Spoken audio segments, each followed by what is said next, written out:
The broken promise. Leo tapped his pencil on the math homework, the numbers blurring together. Outside his apartment window, the city lights began to twinkle like distant stars. He sighed, thinking about his grandfather's house where real stars shone brightly in the clean country air. "Having trouble, son?" His father, David, stood in the doorway, his tie loosened after another long day at the advertising agency. "It's just hard to concentrate here," Leo said quietly. "I miss Grandpa's house. The quiet.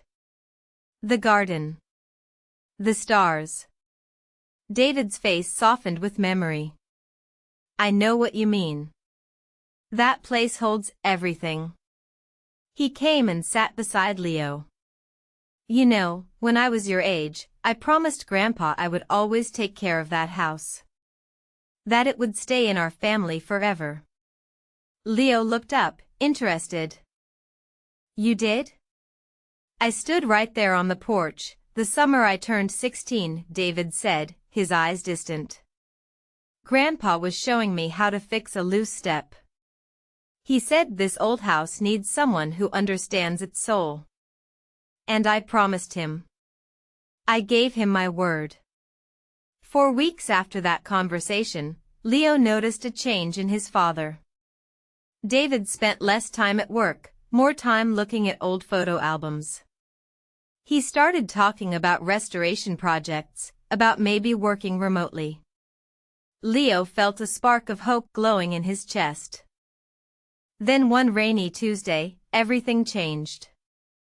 Leo came home from school to find his father sitting at the kitchen table with two strangers. A man in an expensive suit was sliding papers toward David.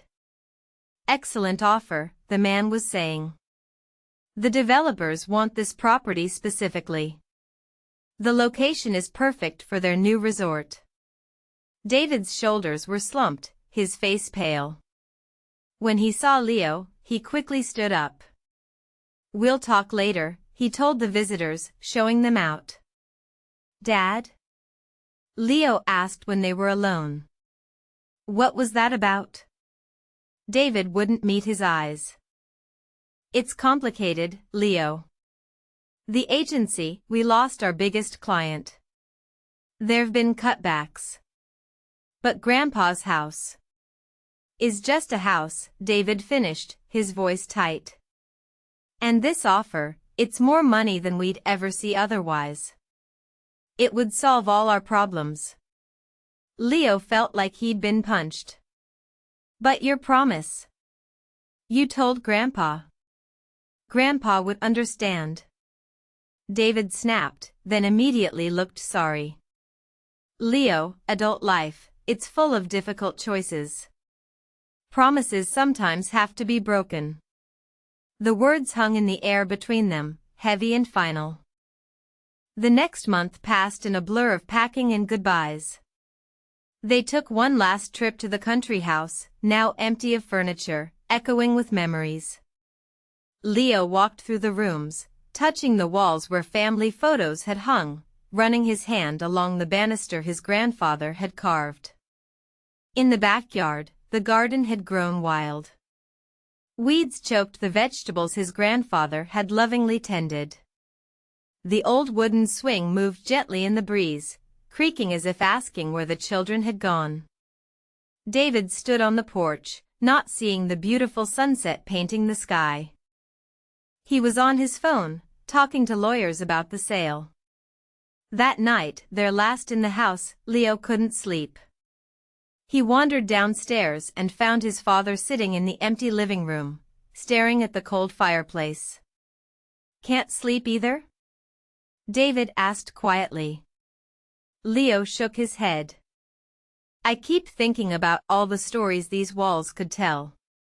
Great-grandpa building it with his own hands. Grandma's wedding reception here. Your 16th birthday party." David was silent for a long time. Then he stood up abruptly. "Come with me." He led Leo to the basement, to a corner behind the water heater where a loose floorboard hid a small metal box. Inside were yellowed letters, old photographs, and at the very bottom a folded piece of paper. David unfolded it carefully. In a young person's handwriting, it read, "I, David Michael Evans, promise to always protect and care for this house and everything it represents. This is my solemn vow." It was dated exactly 30 years earlier. Leo watched his father's face as he read the words he'd written so long ago. David's hands trembled slightly. "I found this box when I was cleaning out Grandpa's things after the funeral," David said softly. "I'd forgotten all about this letter." They sat in silence for a moment, the only sound the wind whispering around the old house. "Grandpa once told me something," David said, his voice thick. "He said we don't inherit this earth from our ancestors, we borrow it from our children." I thought he was talking about the environment, but he was talking about everything, Leo finished quietly. "Including this house." The next morning, the developers arrived early, ready to do their final walkthrough before signing the papers. A tall woman in a business suit clicked her heels across the hardwood floors. "Excellent," she said briskly. "We'll start demolition next week. The golf course will go right where that messy garden is now." Leo saw his father flinch. David's eyes moved around the room, lingering on the window seat where his mother had read to him, the doorway where he'd measured his height each year, the spot near the fireplace where he'd proposed to Leo's mother. "Actually," David said, his voice suddenly clear and strong, "there's been a change of plans." The woman stopped her inspection. "I'm sorry?" "We're not selling," David said. He stood up straighter than Leo had seen him stand in years. "This house isn't for sale." "But the agreement?" "The papers are ready to sign." "Some things," David said, looking directly at Leo, "are more important than papers. Or money. Or easy solutions." There was a tense silence. Then the woman sighed. "I can increase the offer by 10%. David shook his head. "No amount of money could replace what this house is worth to my family. I made a promise a long time ago, and I intend to keep it." After the developers left, muttering about sentimental fools, father and son stood together on the front porch. The morning sun warmed the old wood. "I'm sorry, Leo," David said. "For almost breaking my promise. For almost losing what matters most." Leo smiled for the first time in weeks. "You didn't, though. You remembered in time." That summer was different from any they'd had before. David had taken a pay cut to work fewer hours, but he seemed happier. They spent weekends at the country house, not as visitors but as caretakers. They cleared the garden and planted new vegetables. David taught Leo how to fix the loose step on the porch, just as Grandpa had taught him.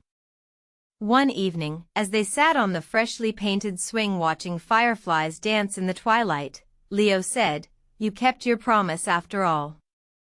David put his arm around his son's shoulders. "No, Leo. I'm keeping it now. Every day. A promise isn't something you make once and forget. It's something you choose to honor again and again, even when it's hard." The stars emerged above them, bright and clear, witnesses to the promise that had been broken and remade, stronger than before. In the quiet country dark, with the old house solid and safe behind them, Leo understood that some promises aren't just words spoken long ago, they're the choices we make every day to honor what we love most.